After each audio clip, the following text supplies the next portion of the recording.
Hey, what's up, everybody? It's me, Danae, and I'm here with a message for you. Happy Wednesday. It's May 8th. It's May 8th. Yes. New moon was May 7th. Yesterday. 11:22 p.m. Eastern time, so we're still quite in the energy of it, I would say. Check out the new moon message and reading from yesterday, time stamped. And yeah, I hope you're having a fantastic Wednesday. We're just moving right along throughout this week. No complaints here. It'll be the weekend before you know it. But unfortunately for me in my part of town, it's going to be cold again this weekend. Last week was cold, all week was nice, and then the weekend was cold, and then all week this week, like it's a beautiful day today. And then by Saturday and Sunday, it's going to be chilled out again. So, you know, it is what it is, I suppose. But in any event, here we are, and it's only Wednesday, so let's just keep it here, right? Oh, man. Maybe you're already getting geared up for some weekend plans. Oh, goodness. You're already, maybe this is how you feel through the week. And then the weekend comes, and it's like, oh, man, that's funny. Then the weekend comes and it's like, thank God. Let's see here. We got the Five of Pentacles, the Ace of Pentacles.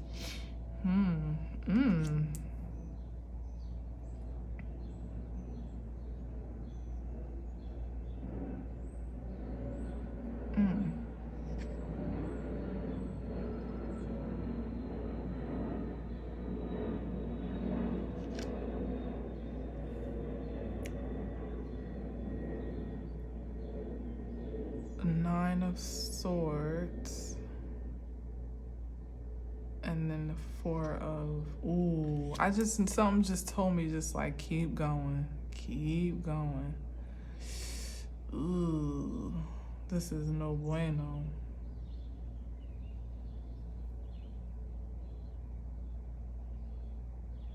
So somebody may have lost a fortune on account of their either addictions, dependencies, a codependent relationship, or some codependent dynamic here with the Five of Pentacles.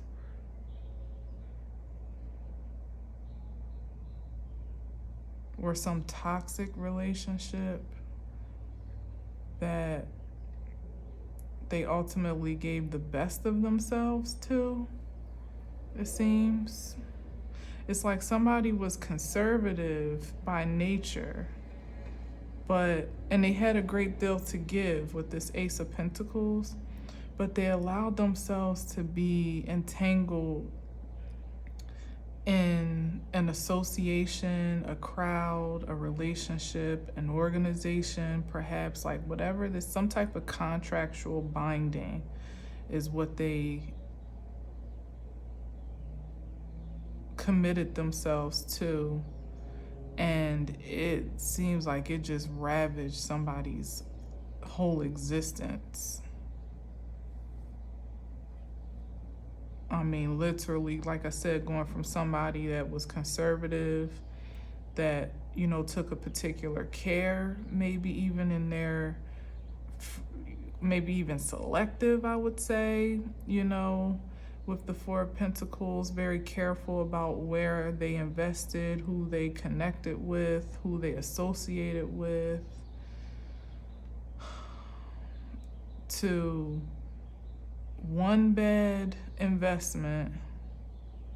And it seemed like with the Devil card and then the Five of Pentacles, this is either a matter of, I feel a strong sense of addiction here, though. Like this entanglement more or less kind of played on the darker nature of someone. Like how we all have a vice or have some propensity to have a vice, and depending on your level of exposure, who you engage with, what you do, places you go, is what can really intensify that vice, or even in this case, like that dependency, or what can curve it, And it seemed like somebody spent more than a reasonable amount of time, more than a productive, let's say, amount of time with folks that help to perpetuate their vices, their addictions, their, some type of, what do they call it?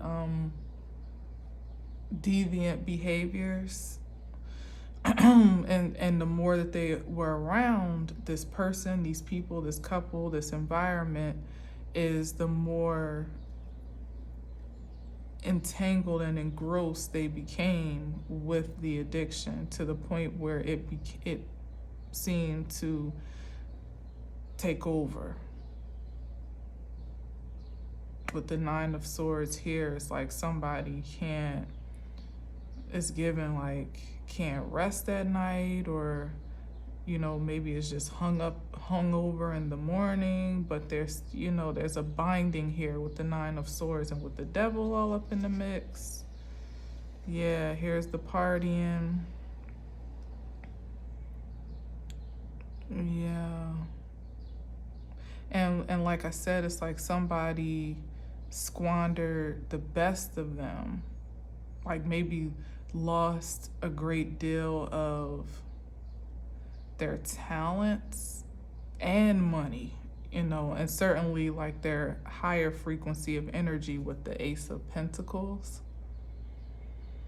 Maybe somebody actually was more functional in their vices. Maybe it wasn't so bad on their own, like maybe smoke a little weed, drink a little something socially, gamble a bit, dibble dabble here and there, for entertainment purposes. But it seems like when they got hooked up with a certain crowd, or it got elevated, or I should say it escalated, not elevated. It escalated to a new level of darkness. Yeah, with the World card.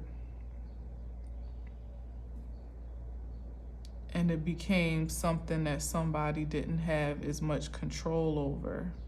Maybe it even started to show publicly with the Five of Pentacles, like it, they were pretty well functional and kept it concealed, at the Four of Pentacles. Yeah, that could be that too. Like, just like I said, the functionality piece for sure, but also somebody was better with keeping up a certain appearance of being well and under control and stable and all this and that, when perhaps all along behind the scenes, or in the right circumstances, they could get kind of wild. So it's like I said, we all have that tendency and the right temptation, and it just seems like somebody kind of surrounded themselves in a tempting space, and perhaps with people that encourage that temptation, to the point where now, like I said, it's like either somebody is taking a grave material loss, financial loss, or their appearance is very telling. They don't look as well put together, like it's starting to show on the outside publicly, and it's like, what's going on with such and such? Or yeah, and it's not controllable here. And so that part about it also drives someone to want to continue to deeper depths, if you know what I mean. Because it's like, it's one thing when you can do what you do and nobody knows about it, but then when it's out of your control and, you know, it's more apparent, that could send your stress levels skyrocketing as well, to make you want to soothe just as much, if not more, you know, depending, you know, because it could be the thing actually to make someone want to change, you know, the fact that it can't be hidden. But usually with the devil energy showing up, unless someone is willing and able to change their environment and their associations, or even is forced to, because the Nine of Swords can also kind of, to me, be like an imprisonment card. It could be the prison of the mind for someone,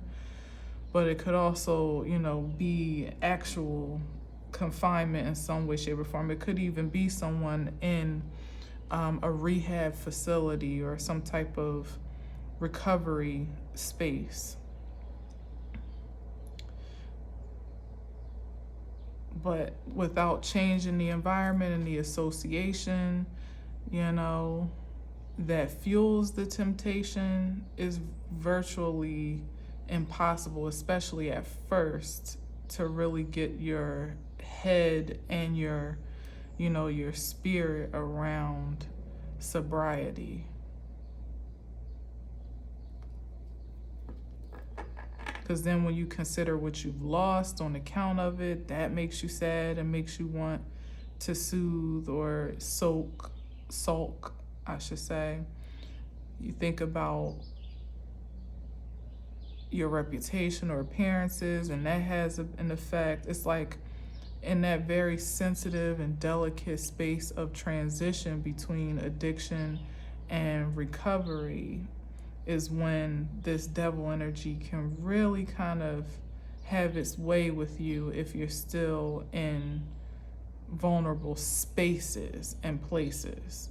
Clearly, internally, it's a vulnerable energy, but and then if you're surrounded on the outside too, like you're still trying to hang around folks that are partying, even though you tell yourself, like, I could just have one drink, or I don't have to do any drugs, or I'll pop any pills or smoke or whatever. And then, you know, you're not quite out the woods, which for some you may never be. You know, it could be an addiction so strong that, you know, you never quite feel comfortable just around. You know, it could, some things are that deep, and it really comes down to healing the emotional ties that bind, not so much the behaviors. And that's the thing.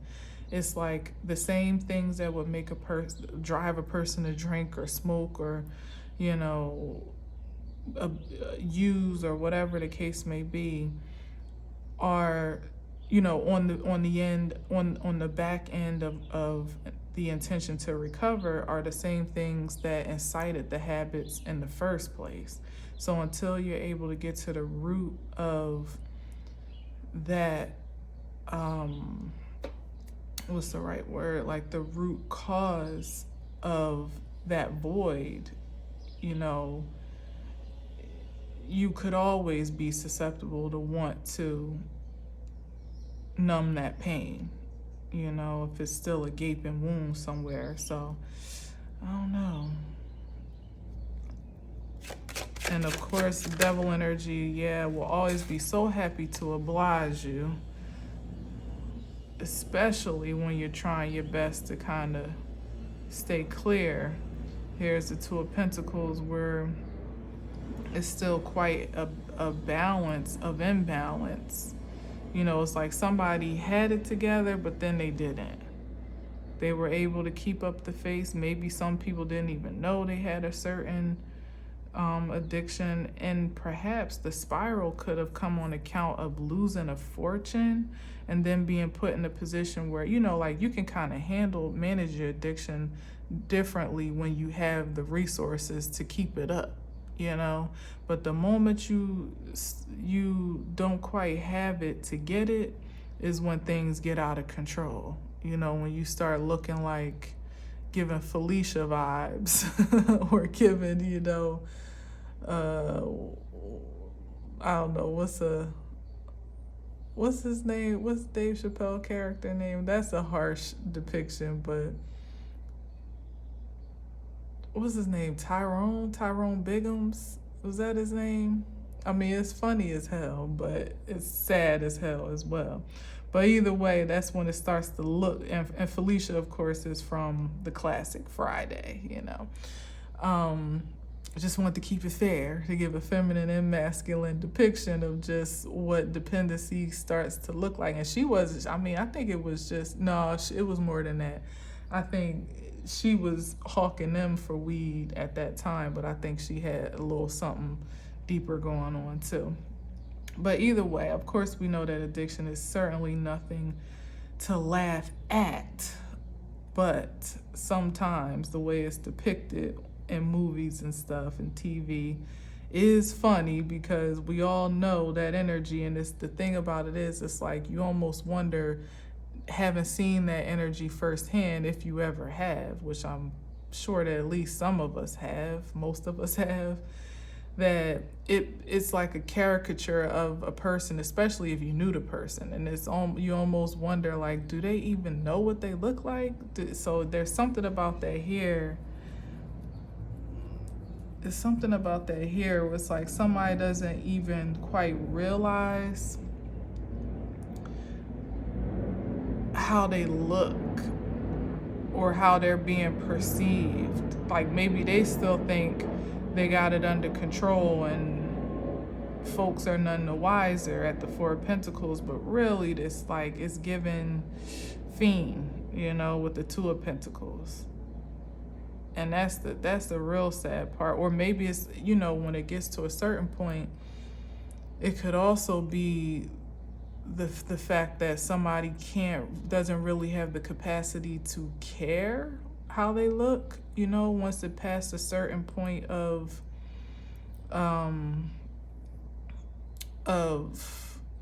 dependency, you know, it becomes more about the fix and the substance than it does the appearance. And I don't know, maybe somebody has veered into that. Yeah, damn, with the 10 of Wands. Either somebody has or is teetering on that line where it's like, yo, you know, it's definitely no longer a secret, but it may be a bit more alarming. You know, it's like even the folks that you could have probably hung around with recreationally are a bit apprehensive because of how, you know, it's like, you can't keep it together, my guy. You know, they don't want their reputation tarnished or whatever. It's something weird here about the folks that they used to be in that Three of Cups energy with, partying and the debauchery and the fraternizing, and you know, when everything was all good and it was drinks all around and enough candy to, you know, catch diabetes, if you know what I mean. But it was in a controlled environment, maybe a secretive environment, or in a space where everybody kind of was on the same vibe. So, you know, like industry parties per se, like where y'all all are in knee deep into something in that space, or just the sheer fact that you're in that space is incriminating enough, so nobody's really going, well, these days you could never be too careful. But you know, at some point in time, it used to be just speculation what went on at industry parties, just what you could imagine might be the craziest thing. Now it's like kind of public knowledge. So there is something about that here. So it could be something like that on a grander scale, but I feel like it's something more everyday, or maybe even somebody that's had a fall from grace from when they had access, with the Ace of Pentacles, to more exclusive environments or high level parties and, you know, secret society debauchery type of energy. And now, because of either their resources to access those spaces, and then in that regard to access more higher level substances, you know, that are a bit more controllable, then, you know, it's like when you can't get your hands on the pills anymore, and then people turn to heroin, you know. This is ugly. And with the 10 of Wands, it's something like that where it's like that's also part of the decline of someone's appearance and upkeep, is because they don't have access to the highest level of substances that they used to, and to keep it up, as consistently, so their highs and lows are drastic. And especially with pills, you kind of have to keep up that habit, or you do get sick, literally physically sick. And then when you can't get that high, you go substitute it for something else, and certainly the something else is a much lesser frequency even than that. And that usually is the thing that kind of drags you into that pit where it just becomes about the next high, literally here with the Ten of Wands. And it's like you're scouring the neighborhood, or looking for change, or borrowing money from, literally that's like robbing Peter to pay Paul. You're behind on your rent, your mortgage, your car note, things of, your material world is crumbling because you can't keep up with your stability and with the satisfaction, of the dependency. And like I said, that's a hard place to dig yourself out of. And particularly if you're not in the position, like in the right space of mind to gain control again. This is somebody that is either on the brink of losing control, or doesn't even care to gain control anymore, because they just can't psychologically care anymore. Like, it's, man.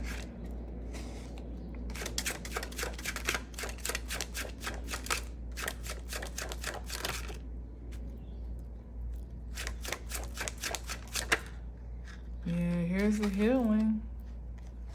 Star card. That's certainly what's needed. Maybe somebody's kind of on the fringe of knowing that that's what's necessary, but, still trying to figure out how to, or if to, make that choice. Let's see. Ooh, something's happened. So it's either somebody might be forced into, like I said before, from the 9 to the 10, it could be something like somebody is forced to either be in a sober space by way of being locked up, or being, again, in a position where they literally don't have the resources to attain that high, or whatever it is. I'm assuming that it's drugs. It feels like drugs to me, but it could be, it could be anything, as the star is pouring out. Yeah, it's like somebody, it could be drugs and alcohol, that somebody is in a space where they almost have to sober up. But psychologically, it's feeling torturous. Man, why? Like,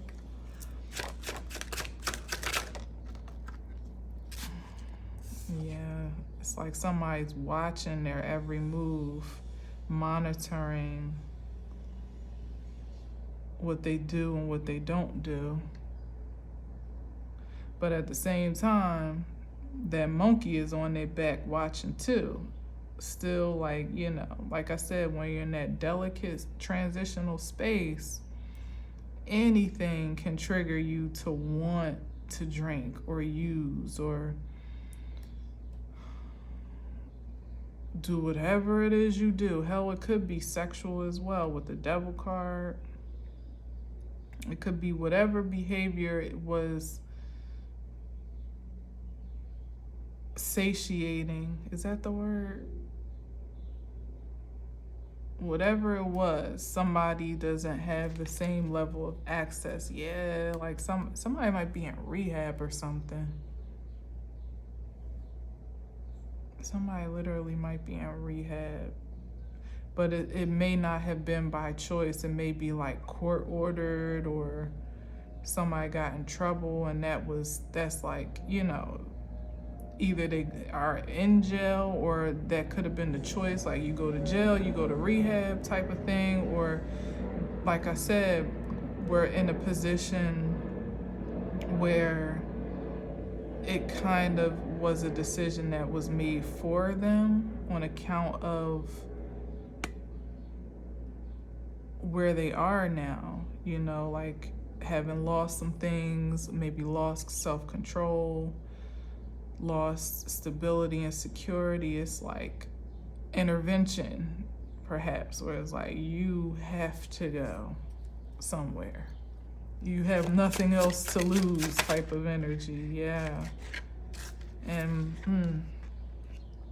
it's given that somebody may be there, or if they're not, like if they haven't settled in yet, that seems to be like what the alternative or ultimatum may be, and somebody's not quite resolved to surrender to that yet.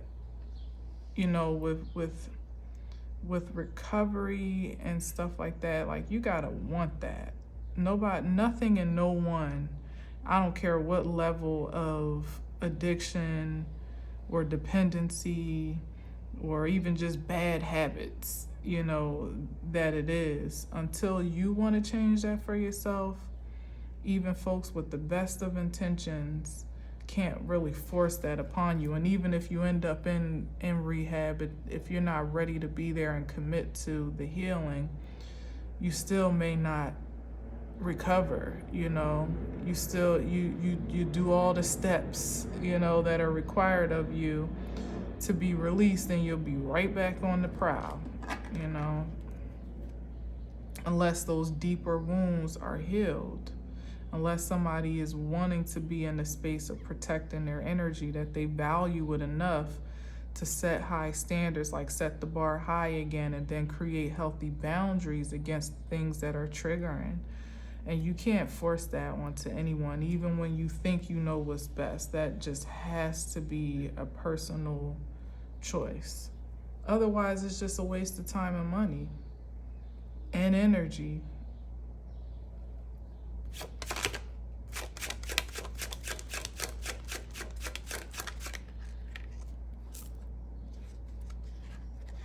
Here we go, crossover moment.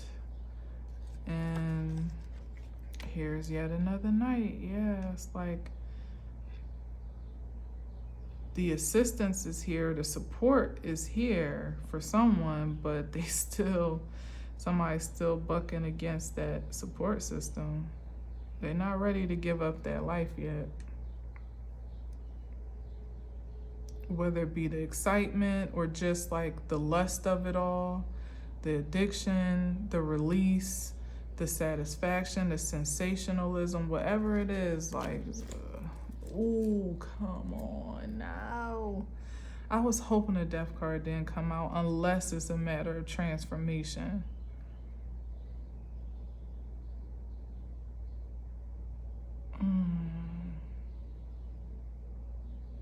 It may be a matter of life and death for somebody to really change, and perhaps other people can see that it literally is either you stay in your addiction or you get your healing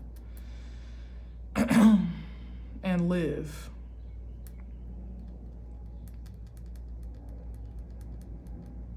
But it's not given that somebody has matured to make that choice responsibly yet. Maybe somebody didn't quite, or doesn't feel like they quite hit rock bottom,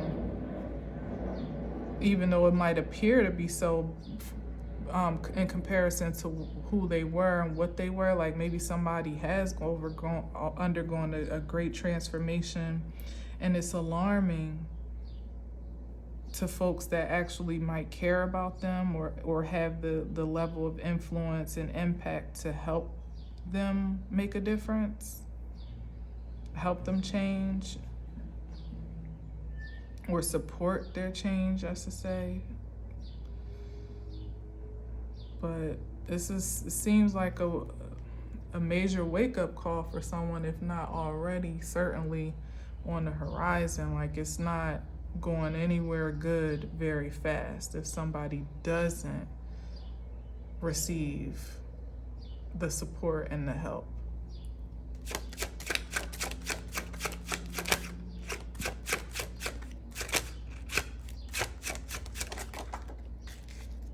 Yeah, walk away from what's not serving, those spaces, those associations, places. It's like maybe somebody's still, if somebody's not holding on to old associations in the physical form, it seems like mentally and energetically they're still like mourning for a time that has passed. And maybe that's what the escapism kind of soothes and is a gateway too for somebody to kind of like relive that three of cups energy where, you know, everything was all good. It's like somebody's having a hard time coping with the truth of their reality as it is. They're resistant to it, which is what makes it hard to accept a new or any new possibility, especially one of a more productive nature, if part of you still really wants to be in that lower frequency. Like, that's where you feel satisfied, or that's where you felt, you know, relevant, or whatever the case may be. Like, consider it is a matter of being in the in crowd or in some type of like highly exclusive social circles that you no longer have access to, even though they haven't proved to have been much of a benefit to you, clearly. But still, the level of access is honestly that need of access and acceptance is the void itself. That's the part that needs the deepest healing as to why someone somehow doesn't feel worthy without that level of access or association, even if it is harmful to their spiritual and physical being. But until that is healed purely, the addiction could be cured in one way, but still could resurface in a completely different one, you know? Yeah, look at this. Exactly. Yeah, healed, nurtured, self-loved. You know, that's that motherly love. For self, though, you know, even if it's not coming from an external space, it's like really getting, you know, really being graceful and compassionate with yourself to understand what's going on and where there may be a void in that reception and expression of love for yourself, and what it is that's leading to this karmic cycle regenerating over and over in different ways. Or is this somebody's portal out of it? Hopefully, with the Eight of Cups and the Wheel of Fortune, it seems like they had to go through a great deal of a hard lesson to finally get to the exit sign. But if that's what this means, then that's certainly much more hopeful of a projection than anything, which means that there's always hope for regeneration and recuperation, no matter how dire the circumstances may be, especially if someone is aware and accepting of their destiny on a greater scale. You know, like, forget all this immediate gratification. Like, what is it that I'm here to do? What can make me happy sustainably? What makes me feel worthy and that reignites that feeling of fortune within me. You know what I mean? Something to live for, pretty much. That's what somebody really needs, is to be reaffirmed of what more they have to live for beyond this illusion of, I don't know. I don't even know what the illusion was. Beyond acceptance is something else. Illusion of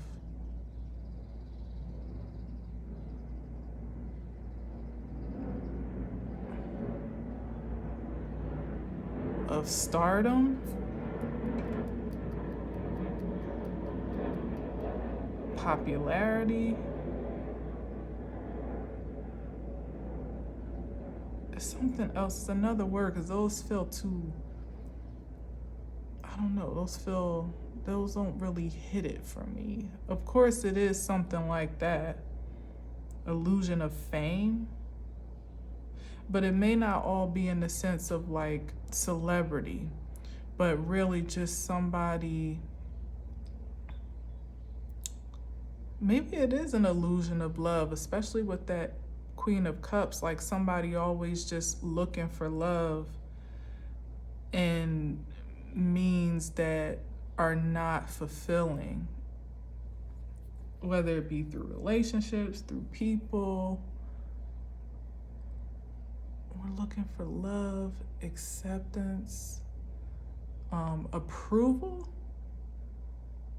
Something in there that I'm not quite catching.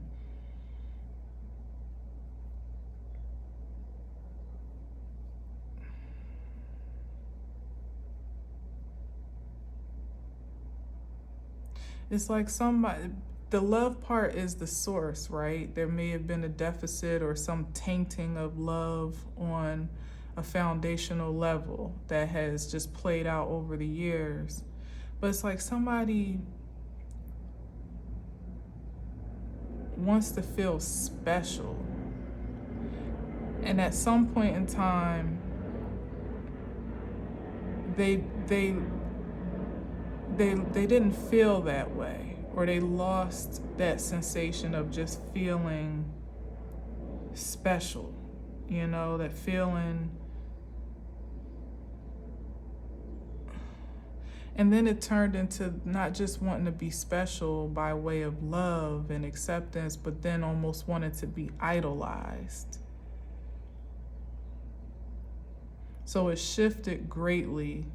It was very pure and innocent in one regard, and, understandable, but somehow it shifted. And that's where that void widened to like, a crevasse, like a dark hole that could never be filled, because to be idolized is feeding a nature of you that is insatiable, such as, primitively speaking, being at a certain level of stardom or fame and never quite being able to reach that level again, and some stars spend their entire lives trying to recreate that high, which, they say fame is a drug too, right? So it could absolutely be something like that, but even that has an origin, and like I said, like it has grown. Some people just wanted to share their talents and their gifts and to be appreciated for their uniqueness, but then it grows into something more. It's like it gets fed by something darker, and then it just almost like metastasizes to some degree into something more cancerous. And that is not enough just to be loved and appreciated, even for a time. Hell, 15 minutes of fame is something that some never get in their lives. But then when it can't, it becomes an obsession. Yeah, with the devil card, something became an obsession. And once to the point of even the drug energy that I was picking up on. When someone became obsessed with it, then it became overpowering, and then it came to a point where somebody didn't care what they look like anymore, as long as, like, this could be even somebody that doesn't even, may not at some point have even cared if there was bad press or bad gossip about them. It's like, well, at least they're talking, then you get high off of that, which is a much lesser substance than being admired, right? So it's all translatable, but it's still cause for healing at a deeper level, because as we have seen play out in the public, in the public eye, that people can die just to be famous or doing the things that they feel will put them or keep them on a certain pedestal. Almost somebody wanting, then it grew from wanting to be idolized to somebody wanting to be almost worshipped. That's where you really fucked up at. And that's definitely the devil's work, because that's that energy specialty to make you feel like it's never enough. Your pride and ego could never be fulfilled. It's not enough that you got this many subscribers and this many admirers and this many employees, or even this many girlfriends or friends or boyfriends or whatever. Like, it's just never enough until it's too much. It's too much for the human spirit to manage. And so the spirit begins to break down. Damn. All right, well, we got some work here. What's somebody working on? Okay. Reestablishing their own stability, and back to what I was saying, like that energy of, like, somebody seeing their own value is what I'm seeing here. Doing the things that, now the thing is though, is like, is this the hope and the wish and dream for someone, or is this someone's actual decision? Because here with the Knight of Wands, he's going in the opposite way of all of this energy. So I'm not sure if this is a matter of the road that was actually taken, or the diverged road, like where somebody may have made a left. But this is somebody working on the things that elevate their frequency, that keep them, keep them engaged in a high vibrational way, that actually add value to their energy and are productive, and create some fertility in them creatively again. Or I should say, reestablish fertility. With the Eight of Pentacles. Yeah, they're becoming productive again in that energy. Better than the Two of Pentacles, right? Maybe somebody finally finding their purpose, perhaps renegotiating their emotional contracts. With the Two of Cups, making new agreements, new commitments, being accountable, finding what do they call that in rehab? They call that a accountability partner. So finding a different crowd again, like this is the wave over here. It seems like finding a different crowd that's going to hold you accountable to your highest frequency, or at least your purest one. To keep you sober, keep you focused, keep your mind fixed on things that are prosperous and productive. What's on the bottom? Yeah, okay, Ten of Pentacles. Yeah, to reclaim your legacy.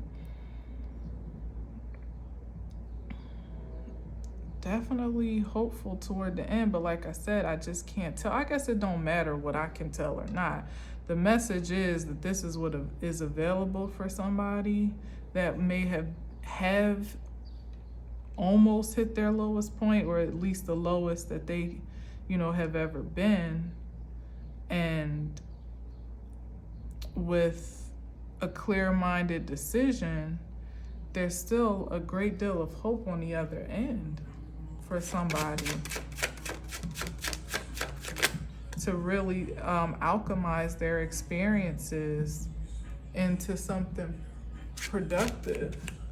Maybe even their testimony itself would become stabilizing. One more.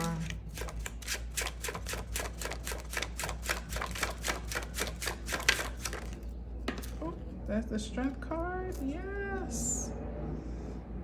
That's good. That's good money right there. That's good.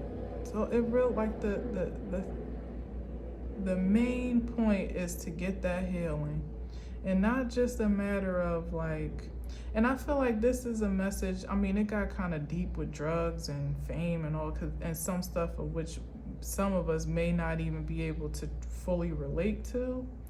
But like I said, habits and dependencies come in all shapes and forms, and people and places and thought patterns and behaviors, but it always has a root cause. So there could be some energy that you perpetuate. Hell, it could be a shopping habit. Like, you can't go in a store and not buy nothing, or you can't go online and not order from Amazon or Target or wherever you fancy. It could be something like that sometimes we feel like, well, I ain't smoking crack, I ain't an alcoholic, but it's just a matter of how that imbalance affects your everyday life.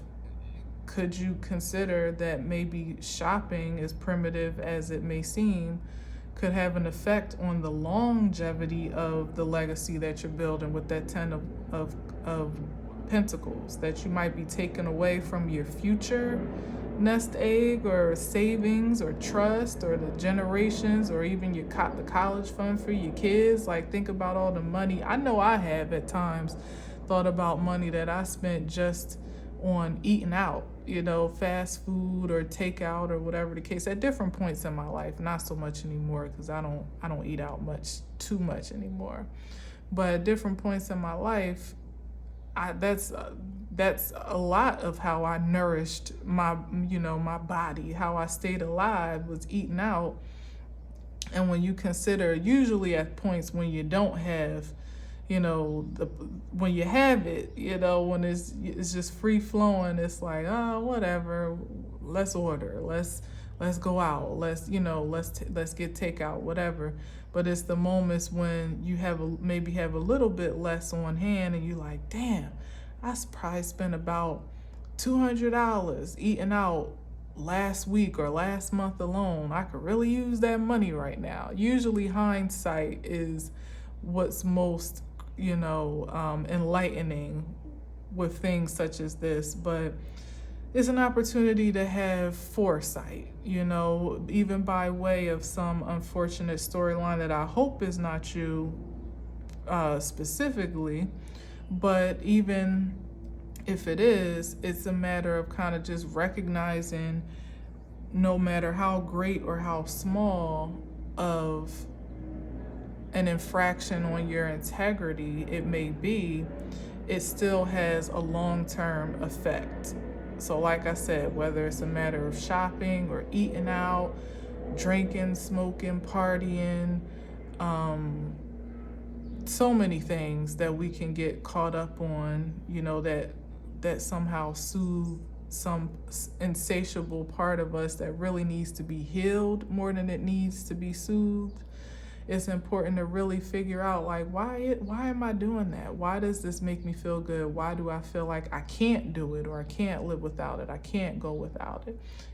Even with shopping, like, what is it that I am What am I answering to internally? Is it the need to, just to feel like things, is it things that make me feel secure? Is it being able to buy certain things, or even material, designer things, if that's a thing, or if it's just shopping in general? Like, is there something about consumption that makes me feel secure? Maybe you didn't always have it. You grew up and you had barely had enough clothes to get through a full week. Maybe you got made fun of at school because you didn't have designer stuff, or the best, you had hand-me-downs, or shopped at Goodwill. So now it's like you're making up for that void, when really you need to kind of reconcile it and think about, find acceptance for what that was and release it. And I feel like maybe that's the point, of this drastic message, especially since we're still in that wrap up Mercury retrograde post shadow, that there's still some residue that we can afford to release, that would just make us better. Just simply put, that would just really make us better. Yeah, so that what we have to look forward to is so much greater than what we're holding on to at that Four of Pentacles. And that's almost true universally for all of exactly. Queen of Pentacles. Back to that energy. That was what the work was for here at this Eight of Pentacles, and that is the ultimate goal, to be masterful. Like who was that? Diamond that said, "Make the money, don't let the money make you."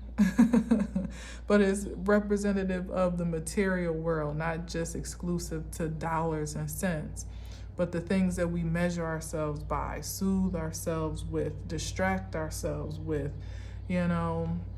engage in to pass the time, or to make ourselves feel better, or higher esteemed, and so on and so forth. It's really like considering what of that is truly valuable to the purest and highest value of you, and what's just kind of add on, that's just extra. And there's nothing wrong as human beings with us indulging and being sensational creatures, but it's all about the balance of when that, that fine line to toe between when something just becomes an engagement, and then when it becomes an addiction, when something that you submit yourself to and engage with, and then when it starts to take over you. And it's ironic that I was talking about shopping so hard, and then the Queen of Pentacles would come up, because that's probably the perfect, the Queen of Pentacles has it to spend, but she doesn't necessarily, go spend a bag on things that are fleeting or that hold no long-term value. Maybe sometimes she splurges because she can, but she also has a balance and a wisdom with her material gain and measurement, that is like the clothes and the things and the houses and the cars don't define you, and you also have you place a higher value on what is within you more than anything. And the magnification of wealth and prosperity actually happens from that exchange of magnetism. Somebody that has a high regard, a high esteem, extremely practical, highly valuable within her own right, and everything kind of that's where the Ace of Pentacles loves to attract to, and then compounds, so that there's more to spend, more to buy, and more to do, but it's in moderation. And because there is a mastery with that, with that measurement, she's never at a loss. She's never in poverty. She's not operating in survival mode. She doesn't have to, because there's enough on reserve. There's enough to be conserved. And there's also the sensationalism of what you get to spend, or what you get to, release. That's like the greatest balance there is, I feel, to be stable and secure in your own right, and to still have the liberty to enjoy life as well, but it not life not living you by way of your indulgences and your dependencies, and you losing control not only of what you have, but also of the very best of you in this case. So yeah, so this really could be a matter of someone that had to, and perhaps all of us, I would say, have had to kind of learn some strong lessons about survival mode and thriving and managing the material world from the inside out and from the outside in, taking an inventory over what it is we truly need, want, and desire, so not to be oversaturated with that consumption, or to be overstimulated with the pursuit of those things, and just like really bringing the material world into a responsible perspective, because there's a great deal of wealth exchange and transfers that are happening. And certainly what it comes down to is, without, some people gained a great deal but lost a great deal because those centric wounds, particularly regarding mortality and stability and security at a soul level, that's what that Queen of Cups is. It's about the soul level of healing, were not reconciled. Some didn't get the luxury of learning that lesson before they acquired, and so they had to lose a great deal to hopefully, ultimately, as it seems, win again. And some of us didn't have quite much at all to content. Well, it depends. Like, I'm sure there have been influxes, like I said, of when you had a great deal and then you lost a great deal, and you look back and that's how you learned to do better with what you get the next time, and so it still works the same, whether it's on a grand scheme or a smaller one. And so some, if not all of us, have just had to learn how to truly manage, our star power, and it be managed from a healed space. Yeah, certainly.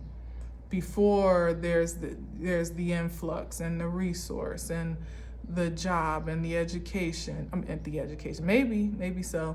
The relationship and the family, the legacy. That 10 of Pentacles energy is like more than what you could spend in a lifetime. Yet, in the wrong mentality, you absolutely could squander it in less than a lifetime, if not a couple years, So some of us, if not all, again, have just learned how to recultivate and recondition ourselves to realize the wealth within us is of no comparison to anything we could acquire outside of us. So we move and operate from that space exclusively now, and everything on the outside is just add-on. Just what do we call it? Just a bonus, I guess, but certainly not the basis of our identity. So it seems like, there's a great deal of resource and an influx of prosperity that may be on the horizon, something to look forward to. And it seems that if this resonates with you, whether it be by personal experience or, as a reflection of, what do we call it? What is it called when you say like a cautionary tale? You're ready to receive it and manage it and even magnify it, in a way that is going to be, that's going to have longevity for you and for whatever legacy of life that you are leading. So congratulations on that. Just stay focused on the revelations that you received on account of the intel and experience and tales that you've encountered. And, you know, that's the willpower and the strength here. And I don't see, you know, how really you could go wrong with that. I really don't, especially when the core of the healing, the why, has been accounted for and reconciled. You know, once you stitch up that wound, for the most part, you should be in a position, a better position to live more holistically at that point, at this point, if you're already there.